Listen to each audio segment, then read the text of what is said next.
Good morning, Loma Scholars, teachers, staff, and families. It is Thursday, February 24th. And since it is Thursday, it is a Kona Ice day. So I hope you brought your color change cups and you're here to support the 6th grade class. Remember, if you are a bus rider, we give you time to eat your Kona Ice before you get on the bus. We give you enough time. You cannot bring the Kona Ice on the bus. So please do not try and save it. We give you about 20 minutes to eat the Kona Ice. Do not bring that Kona Ice on the bus. All right.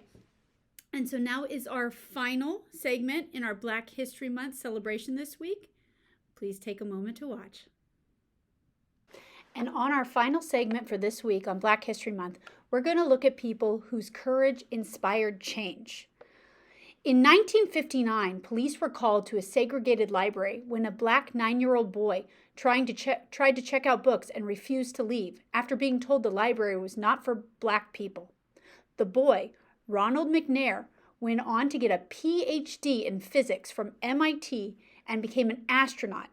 The library that refused to lend him a book is now named after him.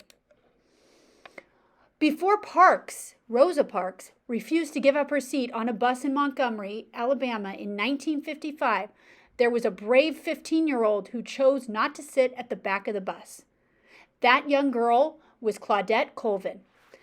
Touting her constitutional rights to remain seated near the middle of the vehicle, Colvin challenged the driver and was subsequently arrested.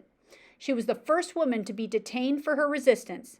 However, her story isn't known nearly as well as Rosa Parks. And lastly, John Robert Lewis, born on February 21st, 1940, in Troy, Alabama. He grew up on a family farm where his parents were sharecroppers. He was taught to not challenge the segregation laws that kept African Americans separate from whites in southern United States. The Jim Crow laws limited the freedom and opportunities for African American people. However, the activism of Rosa Parks and Martin Luther King inspired Lewis to help change those laws.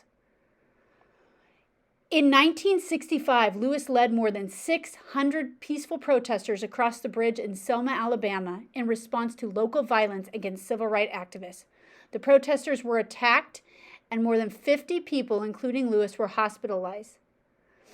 The event helped pass the Voting Rights Act, which outlawed the many ways used to prevent African Americans from voting. Lewis remained active in the civil rights movement. He became a director of the Voter Education Project. In 1977, President Jimmy Carter put Lewis in charge of a federal volunteer agency that included the Peace Corps. In 1981, Lewis was elected to the Atlanta City Council.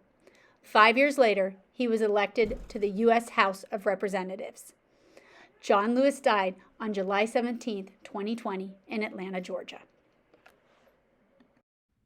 All right, Loma Scholars, I hope you continue to roar throughout the week. Remember, we're heading towards Friday. We want to have that picnic and ice cream. And now it's time to stand for the Pledge of Allegiance.